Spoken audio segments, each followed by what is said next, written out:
اعوذ باللہ من الشیطان اللعین الرجیم بسم اللہ الرحمن الرحیم الحمد للہ رب العالمین الصلاة والسلام علی اشرف الانبیاء والمرسلین وعلی آلہ الطیبین الطاہرین المعصومین الذین اذہب اللہ عنہم الرجس وطہرہم تطہیرا اللہم صل علی محمد وآل محمد اللہم اخرجنا من الظلمات الوہم وأكرمنا بنور الفهم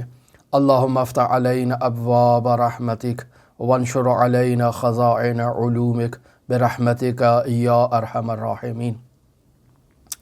عزیزان محترم، عرفان اسلامی کی تلاش کے عنوان پر ہماری آپ کے ساتھ گفتگو جاری ہے، اور ہم نے اپنی گزشتہ گفتگو جو تسلسل کے ساتھ جاری ہے، بیان ہوا کہ مرحوم آیت اللہ مصباح یزدی اس کتاب کی دوسری فصل میں بیان کرنا چاہ رہے ہیں کہ عرفانی تعلیمات میں تحریف ایجاد ہوئی اور عرفانی فرقوں نے انحراف کا راستہ اپنایا۔ لہٰذا اگر ہم درست عرفان کو اور درست تصوف کو غلط عرفان اور غلط تصوف سے پہچاننا چاہتے ہیں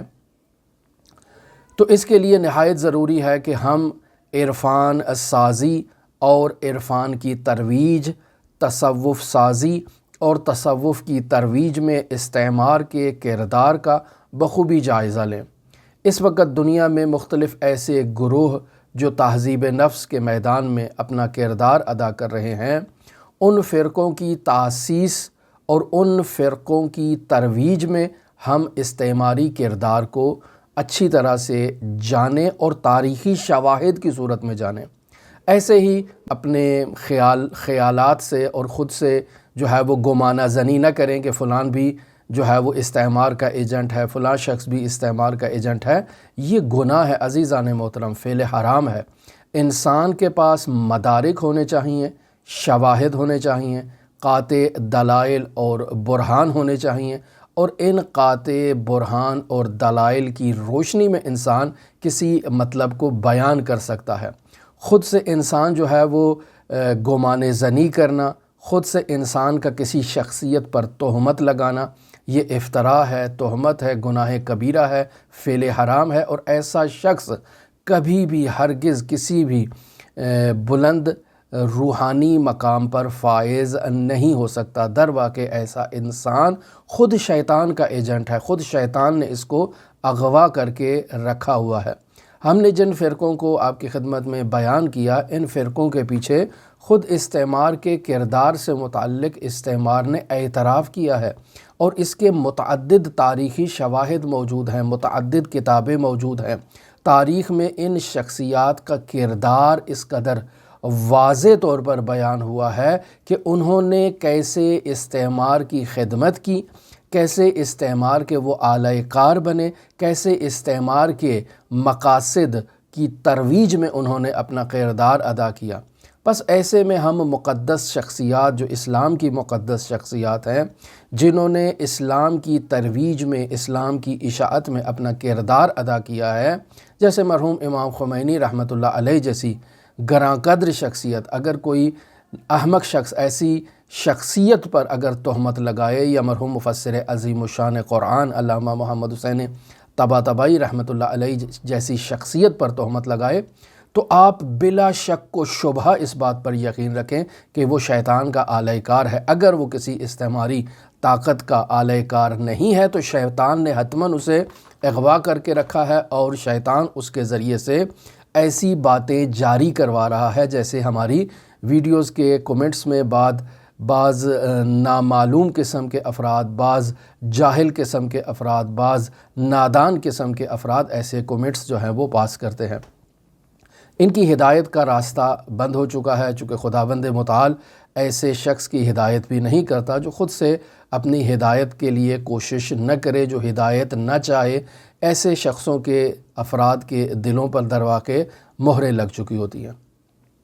عزیزان محترم، بیان ہوا کہ اگر تاریخی متون کا جائزہ لیا جائے، تاریخی کتابوں کا جائزہ لیا جائے، تو معلوم ہوتا ہے کہ بر صغیر میں برطانیہ جو اس وقت کی سپر پاور تھی، جس نے باقاعدہ بر صغیر میں اپنے پیر جمائے، باقاعدہ اپنا اثر و رسوخ بنایا، باقاعدہ بر صغیر کو اپنے پنجوں تلے اس نے اچھی طرح سے جکڑ لیا۔ یہ دنیا کی بڑی سپر پاور تھی، اور دنیا کی سپر پاور اور بڑی طاقت ہونے کی حیثیت سے اس نے اسلام اور مسلمانوں کے خلاف سازشیں کی، اور آج تک اگر آپ ان سازشوں کے آثار کو تلاش کرنا چاہیں تو بر صغیر میں اور بر صغیر کے علاوہ آپ کو ان کے آثار واضح طور پر دکھائی دیں گے۔ یہی آپ دیکھ لیں کشمیر کا مسئلہ جو بر صغیر میں آج تک مسئلہ لا ینحل ہے، اس کے پیچھے بھی آپ کو برطانیہ کی سازشیں واضح طور پر نظر آئیں گی۔ اس کے علاوہ آپ مشاہدہ کر لیں کہ اس وقت جو سب سے بڑا مسئلہ فلسطین کا مسئلہ ہے، اس کے پیچھے بھی آپ کو برطانیہ کی سازش نظر آئے گی کہ کیسے اس نے وہاں یہودیوں کو آباد کیا، کیسے اس نے فلسطین کو جو ہے وہ اپنے پنجوں تلے جکڑ دیا، اور پھر وہاں سے نکلتے وقت کیسے وہ وہاں پر باقاعدہ یہودیوں کو آباد کر گیا، یہودیوں کو مضبوط کر گیا، اور آج تک آپ دیکھ لیں کہ یہ مسئلہ لا ینحل ہے، اور آج تک وہاں پر مسلمانوں کا قتل عام ہو رہا ہے۔ تو اگر آپ ایسی سازشوں کو ایران میں تلاش کرنا چاہیں، افغانستان میں تلاش کرنا چاہیں، بر صغیر میں تلاش کرنا چاہیں، آپ اس کے علاوہ جہاں جہاں کہیں بھی اس استعمار کبیر کا قدم وہاں پر گیا ہے، وہاں اگر آپ اس کی مسلمانوں کے خلاف، اسلام کے خلاف سازشوں کو تلاش کرنا چاہیں تو آپ کو اس کے آثار تاریخی متون میں واضح طور پر دکھائی دیں گے۔ اور جب برطانیہ کبیر سپر پاور کے درجے سے ساقط ہوا اور اس کے بعد امریکہ سپر پاور بنا، تو اس وقت کے بعد آپ دیکھ لیں کہ امریکہ نے بھی انہی سازشوں کو ادامہ دیا، اسی طرز تفکر اور اسی طرز عمل کے تحت اس نے بھی اسی طرح پوری دنیا میں جہاں جہاں کہیں بھی مسلمان آباد ہیں، ان مناطق میں، ان جگہوں پر، ان مقامات پر اس نے مسلمانوں کے خلاف سازش ہی کی ہے، چاہے وہ عراق ہو، چاہے وہ کویت ہو، چاہے وہ سعودی عرب میں اپنے پنجے گاڑنا ہو، چاہے وہ ٹرکی ہو، چاہے وہ افغانستان ہو، یا جہاں کہیں بھی آپ دیکھ لیں آپ کو اس کے واضح آثار دکھائی دیں گے۔ دوسری طرف سے آپ دیکھ لیں کہ یہ جو باطل منحرف فرقے ہیں، ان فرقوں نے تاریخ میں کیسے برطانیہ کے جو تحت سرپرستی میں کیسے انہوں نے اس سے حمایت حاصل کی، اور کیسے انہوں نے برطانیہ سے مالی مدد حاصل کی، برطانیہ نے ان کو سپورٹ کیا، اور اس کے علاوہ دوسری طاقتوں نے جن میں رشیا ہے، جس میں فرانس ہے، جن میں امریکہ ہے، انہوں نے کیسے ایسے باطل فرقوں کو جو ہے وہ ایجاد کیا، ان باطل فرقوں کو مالی سپورٹ کی، اور آج تک انہیں باقاعدہ طور پر وہ اسلام اور مسلمانوں کے خلاف جو ہے وہ انہیں استعمال کر رہے ہیں۔ ہم نے گزشتہ درس میں باقاعدہ آپ کی خدمت میں بیان کیا کہ بہائیت کا مرکز اس وقت حیفا میں ہے اور اسرائیل میں ہے، اور وہ آزادانہ طور پر اپنے مراسم کو، اپنے پروگراموں کو، اپنی محفلوں کو وہاں منعقد کر رہے ہیں، اور اس کے علاوہ دنیا بھر میں جہاں کہیں بھی وہ آباد ہیں وہ اپنے امور کو آسانی کے ساتھ جو ہے وہ انجام دے رہے ہیں۔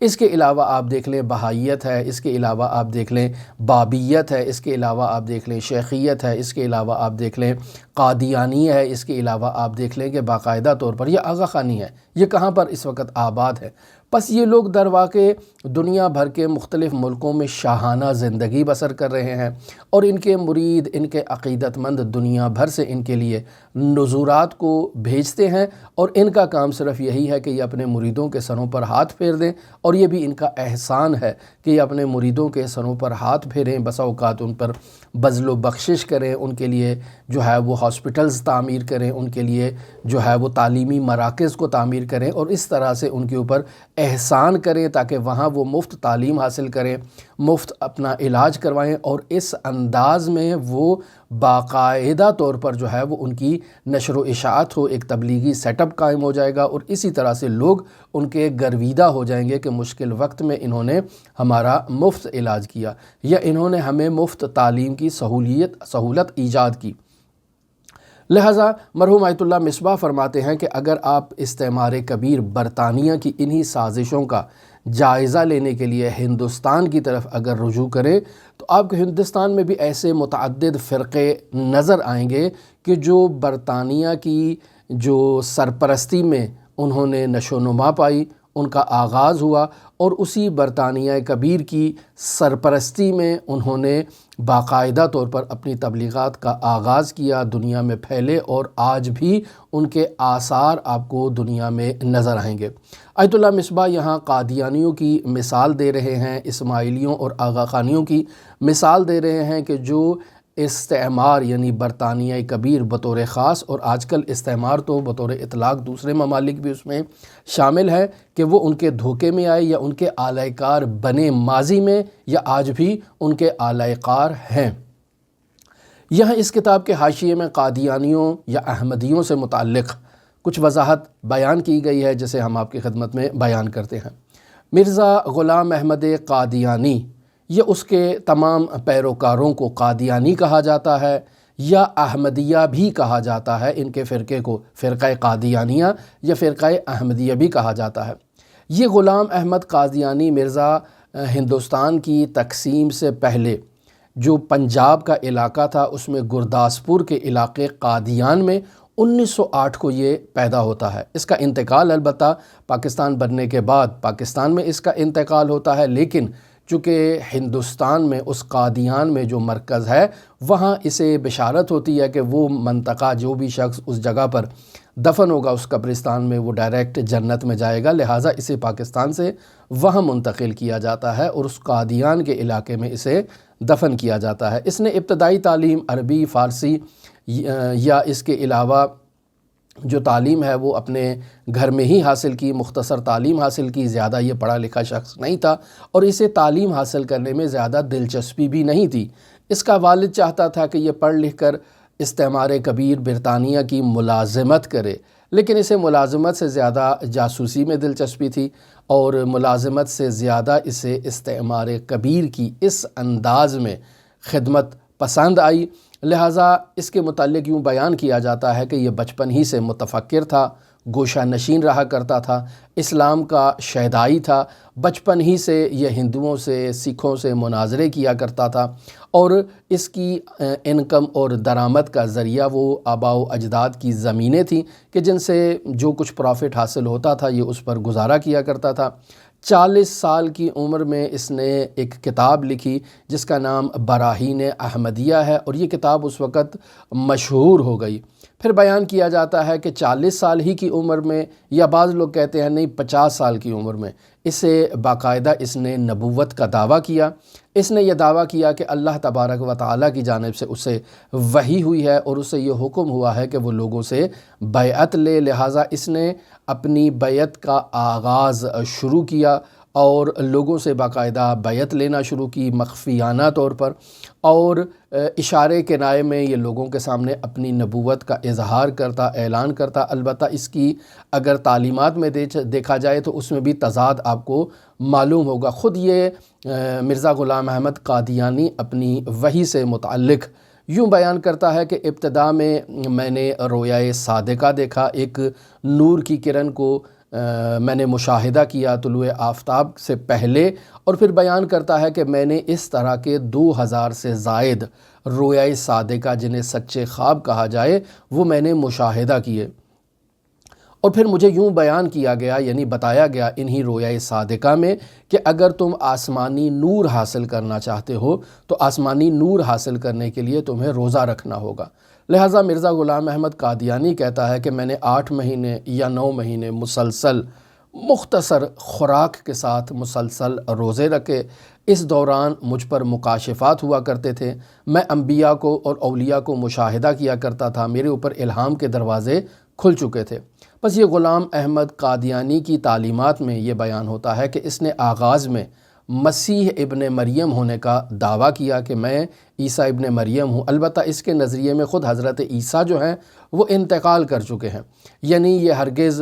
حضرت عیسیٰ کے مصلوب ہونے کو تسلیم نہیں کرتا۔ اس کا یہ نظریہ ہے کہ حضرت عیسیٰ کو جب تختہ دار پر لٹکایا گیا تو وہ بے ہوش ہو گئے، بعد میں انہیں تختہ دار سے نیچے اتارا گیا تو وہ زندہ تھے، اور پھر جب حضرت عیسیٰ کو معلوم ہوا کہ اس کی امت جو ہے وہ کیسے قتل و غارت کرے گی، کیسے انحرافات کا شکار ہوگی، لہٰذا حضرت عیسیٰ اپنی امت سے جدا ہو گئے اور پھر بر صغیر میں آ گئے اور ہندوستان میں ان کا انتقال ہوا، اور کوئی جگہ یہ بتاتا ہے کہ جہاں حضرت عیسیٰ کی قبر ہے۔ لہٰذا یہ خود کو عیسیٰ ابن مریم ہونے کا اس نے دعویٰ کیا کہ میں مسیح ہوں، کہ جس کا وعدہ کیا گیا ہے کہ وہ آخر میں ظہور کرے گا اور اس دنیا میں آئے گا، وہ مسیح میں ہوں۔ پھر اس مرزا غلام احمد قادیانی نے مہدی موعود ہونے کا بھی دعویٰ کیا کہ وہ مہدی میں ہوں، اور بعد میں اس نے دعویٰ کیا کہ میں تارا کرشنا ہوں اور ہندوؤں کا یہ بھگوان ہوں۔ لہٰذا اس جو مسائل کی وجہ سے اس کے خلاف مسیحی بھی ہو گئے، مسلمان بھی اس کے خلاف ہو گئے، چونکہ اس نے ختم نبوت کا انکار کیا اور خود نبی ہونے کا دعویٰ کر دیا، اور ہندو بھی اس کے مخالف تھے۔ لہٰذا ایسے میں اس مرزا غلام احمد قادیانی کو ایک سپورٹ کی ضرورت تھی کہ جو اسے مسیحیوں سے، اسے مسلمانوں سے اور ہندوؤں سے محفوظ رکھے، اور برطانیہ کبیر سے اچھی پناہ کون دے سکتا تھا۔ لہٰذا یہ برطانیہ کبیر کی سرپرستی میں چلا گیا، اور برطانیہ کبیر کی سرپرستی میں اس نے اپنی تبلیغات کا باقاعدہ آغاز کیا۔ اس کی تعلیمات میں برطانیہ کبیر کے خلاف جد و جہد کرنا، جہاد کرنا حرام تھا۔ اس کی تعلیمات میں یوں بھی بیان کیا جاتا ہے کہ برطانیہ در واقع بر صغیر میں جو رہنے والے لوگ ہیں ان کو مساوات کے ساتھ زندگی بسر کرنے کا آپشن دیتا ہے۔ لہٰذا یہ برطانیہ کبیر کا نہایت ہی طرفدار تھا، اور ان کا نہایت ہی شکر گزار تھا کہ یہ برطانیہ کبیر بر صغیر میں آیا ہے، اور اس نے یہاں کے لوگوں کو ایک انسان ہونے کا درجہ دیا ہے، اور وہ انسان ہونے کی حیثیت سے آزادانہ طور پر جو ہے وہ زندگی بسر کر سکتے ہیں۔ لہٰذا یہ برطانیہ کبیر کی سرپرستی میں رہا، باقاعدہ طور پر یہ اپنی نبوت کا دعویٰ اس نے کیا، باقاعدہ اس نے تبلیغات کی، اور اس کا جب انتقال ہوتا ہے تو اس کے باقاعدہ جانشین مولوی نور الدین کو اس کا خلیفہ بنایا جاتا ہے۔ البتہ یوں کہا جاتا ہے کہ اس مرزا غلام احمد قادیانی کے جو پیروکار ہیں وہ دو حصوں میں تقسیم ہیں۔ ایک قسم کے پیروکار جو ہیں وہ اس وقت لاہور میں باقاعدہ انجمن اشاعت اسلامیہ احمدیہ کے عنوان سے جو ہے وہ اپنا کردار ادا کر رہے ہیں، اپنی تبلیغات کر رہے ہیں، اپنی تعلیمات احمدیہ کی نشر و اشاعت کر رہے ہیں۔ یہ لوگ در واقع مرزا غلام احمد قادیانی کو جو ہے وہ نبی نہیں مانتے، بلکہ انہیں مجدد مانگتے ہیں۔ اس گروہ کا مرکز لاہور ہے، لیکن ان کی تعداد خود احمدیوں کی تعداد کے نسبت جو ہے وہ نہایت کم ہے۔ مرزا غلام احمد قادیانی کے اکثر پیروکار جو ہیں وہ قادیان ہی میں باقی رہے، اور غلام احمد قادیانی کے اور ان کے خاندان کے وفادار رہے۔ ان کی جماعت کا نام جماعت احمدیہ ہے، اور یہ جماعت احمدیہ در واقع قادیانی ہے، مرزائی ہیں، ان کو قادیانی بھی کہا جاتا ہے، مرزائی بھی کہا جاتا ہے، جماعت احمدیہ کے پیروکار بھی کہا جاتا ہے۔ پاکستان بننے کے بعد یہ لوگ پاکستان میں جو ہے وہ انہوں نے ہجرت کی، اور پاکستان کے جنوب میں باقاعدہ انہوں نے اپنا ایک شہر آباد کیا جس کا نام ربوہ ہے، اور وہاں باقاعدہ یہ لوگ آباد ہیں۔ لیکن ان کا نظریہ یہ ہے کہ اگر کوئی شخص مرنے کے بعد جنت جانا چاہتا ہے تو یہ اسے ہندوستان میں موجود جو گرداسپور کے ساتھ جو علاقہ موجود ہے قادیان، وہاں ان کا مذہبی قبرستان ہے۔ جو جنت میں جانا چاہتا ہے، پرہیزگار ہے، متقی ہے، اسے وہاں جا کر دفن کیا جائے تو وہ سیدھا ڈائریکٹ جنت میں چلا جائے گا، اور اسی قسم کی ان کی تعلیمات ہیں۔ البتہ ان کی تعلیمات در واقع اسلامی تعلیمات کا کاپی پیسٹ ہے، یعنی وہ تمام تعلیمات جو اسلام میں بیان کی جاتی ہیں در واقع مرزا غلام احمد قادیانی انہی تعلیمات کا پرچار کرتا ہے، لیکن اس اضافے کے ساتھ کہ یہ نبی ہے۔ لیکن خاتم النبیین کے عنوان سے جو رسول خدا صلی اللہ علیہ وآلہ وسلم کے لیے بیان ہوا ہے، مرزا غلام احمد قادیانی رسول خدا کو خاتم النبیین مانتا ہے، لیکن خاتم النبیین سے وہ تفسیر یہ کرتا ہے کہ خاتم النبیین فضائل اور کرامات میں، یعنی رسول خدا جو فرما رہے ہیں کہ بعثت لأتمم مکارم الاخلاق، کہ اللہ تبارک و تعالیٰ نے مجھے مکارم اخلاق کی تکمیل کے لیے مبعوث کیا ہے، تو یہ خاتم النبیین سے مراد یہی مکارم اخلاق لیتا ہے، اور یہ بیان کرتا ہے کہ رسول خدا محمد مصطفیٰ جو مکارم اخلاق میں جو ان کے درجات اور کمالات ہیں، اس اعتبار سے وہ خاتم النبیین ہیں، اور ان کے کمالات کا حامل شخص کوئی اور نہیں آئے گا۔ وہ کمالات جو ان میں تھے وہ آخری تھے، اور وہ خاتم النبیین ہیں کمالات کی جہت سے، لیکن نبوت کی جہت سے خداوند متعال نے میرے اوپر بھی وحی کیا۔ اب آپ خود تصور کریں،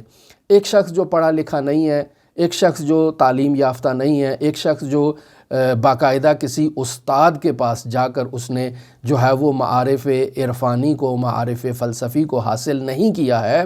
جو خود سے خود سرانہ طور پر جو ہے وہ ریاضتیں کرے، جو خود سے خود سرانہ طور پر جو ہے وہ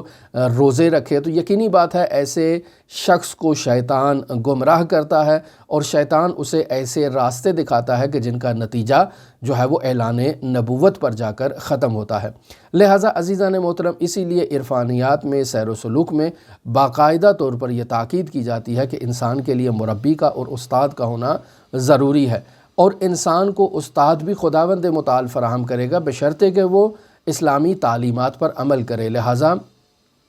باقاعدہ طور پر ہمارے شیعہ فقہا واجبات پر عمل کرنے اور محرمات کو ترک کرنے کا حکم دیتے ہیں۔ انسان کے لیے ضروری نہیں ہے کہ وہ کسی قسم کی ریاضت کرے، ضروری نہیں ہے کہ کسی قسم کا چلہ کرے، کوئی اضافی ذکر یا ورد کرے۔ انسان اپنے روزمرہ زندگی کے وظائف کو پہچانے اور اپنے وظائف شرعیہ کو اگر درست ادا کرے، یعنی درست اعتبار میں ایک انسان متشرع بن جائے، تو خداوند متعال ایسے شخص کے لیے مربی کا انتظام کر دیتا ہے۔ کوئی عالم، کوئی فقیہ، کوئی عارف کامل اس کے پاس پہنچ جائے گا جو اس کی رہنمائی کرے گا، اور اگر اس کی رہنمائی کا انتظام کسی انسانی صورت میں نہ ہو تو خداوند متعال ان در و دیوار کے ذریعے سے وہ کام لے گا کہ اس کی ہدایت کا ذریعہ فراہم ہو۔ لیکن عزیزان محترم، پھر بھی ہم نے بیان کیا کہ ایسی صورتحال میں بھی انسان کے لیے جو معیار ہے وہ قرآن و اطرت ہے، یعنی انسان کے پاس اگر کوئی خواب آتا ہے، انسان کو اگر کوئی الہام ہوتا ہے، تو اس خواب یا الہام کو پرکھنے کا راستہ بھی قرآن و اطرت ہے۔ لیکن جو شخص قرآن و اطرت کو سمجھا ہی نہیں ہے، وہ خود سے اپنی خیال بافیوں کے ذریعے سے وہ اگر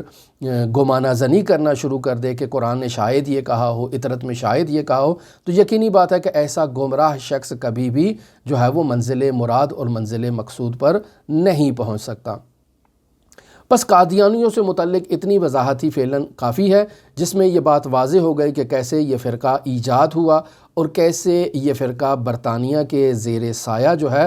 وہ نشو و نما پایا اور کیسے باقاعدہ طور پر پروان چڑھا۔ اس بارے میں اگر آپ نے تحقیق کرنا ہو تو باقاعدہ طور پر آپ مختلف کتابوں کا جو قادیانیوں سے متعلق اور برطانیہ کا اس قادیانیوں کی سپورٹ اور مرزا غلام احمد قادیانی کی سپورٹ میں اور اس کی جان کی حفاظت میں جو اس کا کردار ہے، اس بارے میں اگر آپ ان کتابوں کا مطالعہ کریں تو یقیناً آپ کو بہت وسیع معلومات مل جائے گی۔ البتہ اس موجودہ دور میں جو احمدیہ ہیں، جو باقاعدہ اس مرزا غلام احمد قادیانی کے پیروکار ہیں، وہ امریکہ، اسرائیل اور ایسے طاغوتی ممالک کی نفی کرتے ہیں، ان کے خلاف ہیں، اور وہ ماضی میں یا مستقبل میں یا موجودہ دور میں ہر قسم کے ایگریمنٹ کی نفی کرتے ہیں اور بیان کرتے ہیں کہ ہمارا کبھی برطانیہ سے کوئی ربط نہیں رہا ہے۔ لیکن خود آپ اس مرزا غلام احمد قادیانی کے بیانات کو اگر ملاحظہ فرما لیں کہ جو کیسے برطانیہ کی حمایت کرتا ہے، کیسے ان کے خلاف جنگ کو حرام قرار دیتا ہے، اور کیسے ان کا شکر گزار ہوتا ہے کہ انہوں نے اس مرزا غلام احمد قادیانی کو مسلمانوں سے، عیسائیوں سے اور ہندوؤں سے بچا کر رکھا ہے، یہ خود اس بات کی دلیل ہے کہ مرزا غلام احمد قادیانی جو ہے وہ اس استعمار کبیر کے چنگل کا ایک اعلی کار رہا ہے۔ اگلا گروہ جسے آیت اللہ مصباح نے جس کی طرف اشارہ کیا اور کچھ مطالب بھی اس کے متعلق بیان کر رہے ہیں، وہ فرقہ اسماعیلیہ ہے، یعنی آغا خانی ہے۔ فرقہ اسماعیلیہ سے متعلق اگر بیان کیا جائے تو ان کا 44واں امام یعنی سید ابو الحسن خان تھا، جو ان کا 44واں امام ہے، اور باقاعدہ ظاہراً قم کے اطراف میں یہ کہیں آباد تھا۔ یہ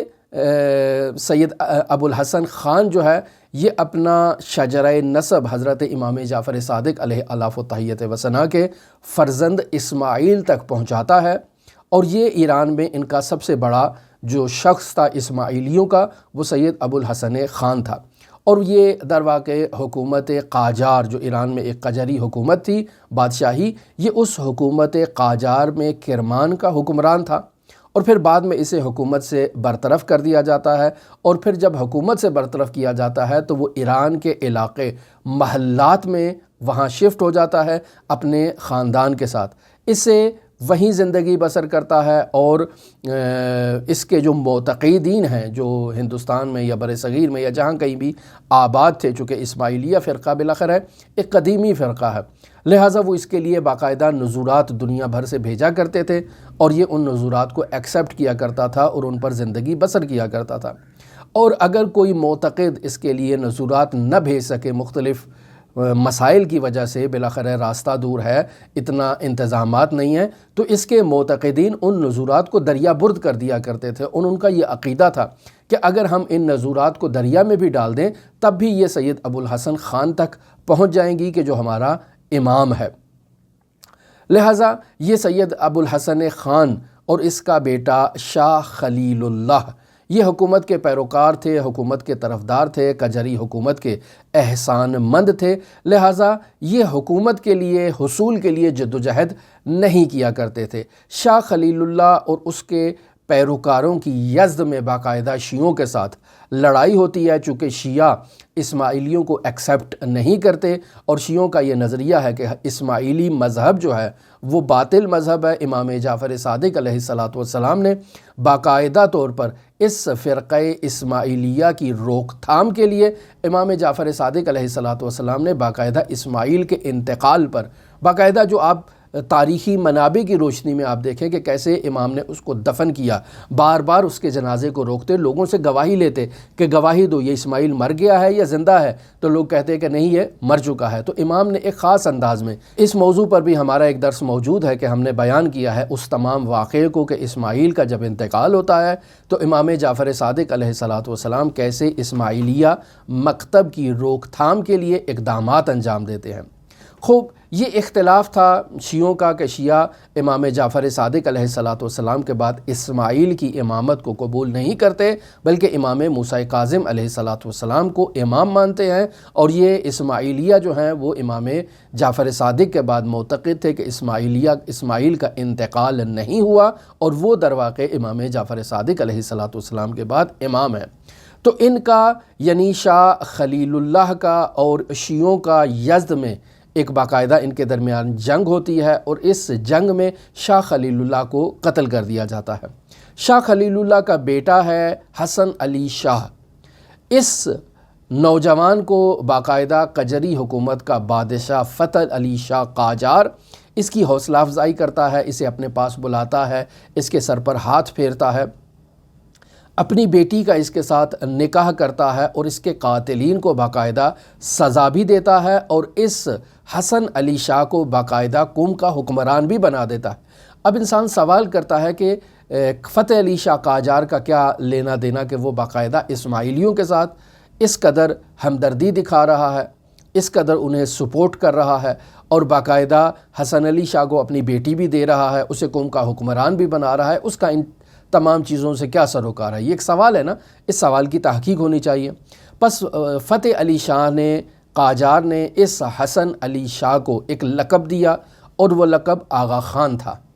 یہ یہاں سے لقب کا آغاز ہوتا ہے، اور یہ حسن علی شاہ اس فرقہ آغا خانی کا پہلا امام قرار پاتا ہے۔ یعنی پہلے تو آپ دیکھیں اسماعیلیوں سے باقاعدہ امامت کا سلسلہ چلتا آ رہا ہے، اور اسماعیلیوں کے اس سلسلے امامت میں سید ابوالحسن خان 44واں امام تھا، لیکن سید ابوالحسن خان کے بعد اور اس کے بیٹے کے بعد کہ جو باقاعدہ شاہ خلیل اللہ ایک جھڑپ میں مارا جاتا ہے، تو اس کا جو جانشین بچتا ہے وہ حسن علی شاہ ہے، اور اسے فتح علی شاہ قاجار باقاعدہ اپنا داماد بناتا ہے، قوم کا حکمران بناتا ہے، اسے آغا خان کا لقب عطا کرتا ہے، اور یہاں سے آغا خانی مکتب کا آغاز ہوتا ہے، اور آغا خانی مکتب میں یہ پہلا امام قرار پاتا ہے۔ وہ صرف فرقہ اسماعیلیہ کی مذہبی رسومات کو ادا نہیں کرتا، بلکہ حکومت کے لیے پلاننگ کر رہا تھا یہ حسن علی شاہ، اور اس کا یہ نظریہ تھا کہ ہماری اسماعیلیوں کی ایک اپنی مستقل حکومت ہونی چاہیے۔ لہٰذا جب فتح علی شاہ قاجار کا انتقال ہوتا ہے تو اس کی اولاد باقاعدہ حکومت کے بارے میں آپس میں چپکلش کا شکار ہوتی ہے کہ کون سا شہزادہ جو ہے وہ فتح علی شاہ قاجار کے بعد اس کا جانشین بنے گا۔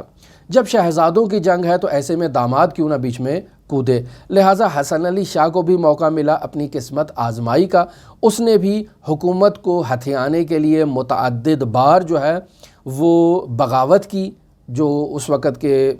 حکمران تھے، جو مختلف علاقوں کے حکمران تھے، تاکہ چھوٹے چھوٹے علاقوں پہ قبضہ کر کے آہستہ آہستہ جو ہے وہ پورے ایران پر قابض ہو جائے۔ اور اس کو اس بغاوت میں جس نے سپورٹ کی وہ استعمار کبیر برطانیہ ہے۔ اب جب بغاوتوں میں اسے شکست ہوئی تو وہ برطانیہ کی مدد سے باقاعدہ سندھ فرار کر گیا۔ چونکہ برطانیہ کبیر اس دور میں باقاعدہ افغانستان پر قابض تھا، اس کا اثر و رسوخ افغانستان میں بھی تھا اور ہند میں بھی، سندھ میں بھی باقاعدہ وہ جنگیں لڑ رہا تھا۔ تو ایسے میں وہاں پر حسن علی شاہ کی سپورٹ اسے آن پہنچی اور وہ ایران سے باقاعدہ سندھ گیا اور سندھ سے باقاعدہ پھر وہ بمبئی چلا گیا۔ لیکن جب بمبئی پہنچا تو ایران کی حکومت نے باقاعدہ اس حسن شاہ کو پناہ دینے سے متعلق جو ہے وہ استعمار کبیر برطانیہ سے احتجاج کیا۔ تو جب احتجاج ہوا تو یہ وہاں سے باقاعدہ کلکتہ چلا جاتا ہے۔ جب کلکتہ جاتا ہے تو وہاں کچھ عرصہ قیام کرنے کے بعد دوبارہ واپس بمبئی آتا ہے اور وہاں باقاعدہ طور پر اپنے فرقے کا مرکز ایجاد کرتا ہے۔ حکومت برطانیہ جو ہے وہ اس کی برطانوی عدالت اسے باقاعدہ فرقہ اسماعیلیہ کا وارث ڈکلیئر کرتی ہے، عدالت میں کیس چلتا ہے اور یہ باقاعدہ اسماعیلی فرقے کا وارث قرار پاتا ہے۔ اور وہاں سے استعمار کبیر برطانیہ کی حکومت نہ صرف یہ کہ اسے اسماعیلیہ فرقہ کا وارث تسلیم کرتی ہے بلکہ باقاعدہ اس کے لیے وظیفہ بھی ماہانہ طور پر مقرر کرتی ہے۔ اور اس طرح سے یہ اسماعیلیہ فرقہ کہیں یا فرقہ آغا خانی کہیں، اس کا پہلا جو امام قرار پایا ہے وہ یہی حسن علی شاہ ہے، فرقہ آغا خانی کا۔ اب اس حسن علی شاہ کا چونکہ یہ امام اول تھا، آغا خان اول تھا، تو اس کے بعد اسی کا بیٹا علی شاہ آغا خان دوم کے عنوان سے رسماً اسماعیلیوں کا امام قرار پایا، اور وہ بھی باقاعدہ طور پر زیادہ عرصہ امامت نہ کر سکا، اس فرقے کی سرپرستی نہ کر سکا، اس کا جلدی انتقال ہو جاتا ہے یا مارا جاتا ہے۔ تو اس کے مرنے کے بعد 8 سال کی عمر میں سلطان محمد شاہ، اس کا 8 سالہ بیٹا، وہ 8 سال کی عمر میں اس امامت کے منصب پر فائز ہوتا ہے اور آغا خان سوم کا اسے اعزاز ملتا ہے۔ بس یہ اسماعیلیوں کا تیسرا جو آغا خانی امام ہے، یہ 8 سال کی عمر میں چونکہ امام بنتا ہے، زندگی بسر کرتا ہے، بہت شہرت اسے ملتی ہے، بہت مقام اسے ملتا ہے، دنیا کے مختلف ممالک میں اس کا احترام ہوتا ہے، اثر و رسوخ ہوتا ہے۔ اور اس کے مرنے کے بعد یہ اپنے پوتے کو یعنی کریم خان کو آغا خان چہارم ڈکلیئر کرتا ہے، جبکہ اس کے مرنے کے بعد اس کے بیٹے نے وارث بننا تھا اور باقاعدہ اس کا اعلان ہو چکا تھا، لیکن بعد میں یہ اپنی وصیت کو تبدیل کرتا ہے اور کریم خان کو جو آغا خان چہارم بنتا ہے اسے اپنے فرقے کا جانشین مقرر کرتا ہے۔ اب یہاں آیت اللہ مصباح کی اگر ہم عبارت کو دیکھیں تو آغا مصباح فرماتے ہیں کہ ہر سال یہ آغا خانی اس امام آغا خان کے وزن کو ترازو میں ایک طرف پلڑے پہ ڈالتے ہیں اور ترازو کے پلڑے کے دوسرے طرف سونا، جواہرات، ہیرے یا جو کوئی بھی قیمتی دھات ہو اس کو اس کے ہم وزن کر کے وہ اسے باقاعدہ تحفہ دیتے ہیں۔ افریقی ممالک میں آیت اللہ مصباح فرماتے ہیں کہ ان کے تعلیمی اور طبی مراکز ہیں جہاں یہ مفت جو ہے وہ تعلیم یا مفت علاج و معالجے کی سہولیات فراہم کرتے ہیں۔ آیت اللہ مصباح کہتے ہیں کہ میں نے ان مراکز کو قریب سے دیکھا ہے اور وہاں آغا خان کا عالی شان ہاسپٹل ہے جہاں اس کی تختی لگی ہوئی ہے کہ آغا خان کی جانب سے یہ ہاسپٹل جو ہے وہ ملت افریقہ کو تحفہ دیا گیا ہے۔ وہاں جو بیمار آتے ہیں ان کا مفت وزٹ ہوتا ہے، ڈاکٹر اس کا وزٹ کرتے ہیں، کسی کو اگر علاج کی ضرورت ہے تو اس کا مفت علاج کیا جاتا ہے، کسی کو اگر ہاسپٹل میں ایڈمٹ کرنے کی ضرورت ہے تو جتنا عرصہ اس کا ہاسپٹل میں علاج چل رہا ہے وہ مفت وہاں پر علاج ہوتا ہے۔ اور اس کو یہ سہولیات وہاں موجود ہیں۔ جب وہ مریض جو مفت علاج کروا کے اس آغا خان ہاسپٹل سے باہر جاتا ہے تو یقینی بات ہے کہ وہ اس فرقے کا احسان مند ہوتا ہے کہ آغا خان نے ہمارے اوپر ایک احسان کیا ہے اور ہمیں ایک جو ہے وہ اتنا اچھا بہترین سہولیات پر مشتمل ہاسپٹل دیا ہے۔ اسی طرح تعلیمی مراکز کا یہ حال ہے۔ تو یہ ان کا طریقہ واردات ہے، بین الاقوامی سطح پر سیاست کا یہ انداز ہے کہ یہ اس انداز میں اپنے فرقے کی ترویج کرتے ہیں۔ استعمار کا ان فرقوں کو سپورٹ کرنا، ان کی پشت پناہی کرنا، مسلمانوں کے مقابلے میں ان فرقوں کو ایجاد کرنا، ان فرقوں کو سپورٹ کرنا، انہیں سہارا دینا، انہیں پناہ دینا، یہ خود اس بات کی دلیل ہے کہ ان فرقوں کے پیچھے استعماری ہاتھ در واقع اسی غرض کی وجہ سے ہے کہ وہ مسلمانوں کے خلاف ان فرقوں کو استعمال کرنا چاہتے ہیں۔ لہٰذا آئندہ گفتگو میں آیت اللہ مصباح جو ہیں وہ دو اور گروہوں کے بارے میں اشارہ کرنا چاہتے ہیں، ایک حیدری ہے اور ایک نعمتی ہے۔ ان فرقوں کو بھی بیان کریں گے اور اس کتاب کا تسلسل یعنی عرفانی تعلیمات میں اور عرفان میں انحراف کے لیے جو فرقے ایجاد ہوئے یا جو انحرافی تعلیمات ہیں انہیں بیان کیا جا رہا ہے تاکہ ان سے بچ کے ایک درست اسلامی عرفان اور اسلامی تصوف کو پہچانا جا سکے۔ ہماری یہ گفتگو کا سلسلہ جاری ہے۔ ہماری دعا ہے کہ خداوند متعال ہمیں صحیح اسلام ناب محمدی سے روشناس کروائے۔ ہماری دعا ہے کہ خداوند متعال منجی عالم بشریت حضرت صاحب العصر والزمان کے ظہور میں تعجیل فرمائے۔ آپ تمام عزیزان کے لیے امام الرؤوف امام علی ابن موسیٰ رضا کی نورانی بارگاہ میں نائب و زیارہ بھی ہیں اور دعا گو بھی ہیں۔ اللہم صلی علی محمد و آل محمد وعجل فرج قائم آل محمد۔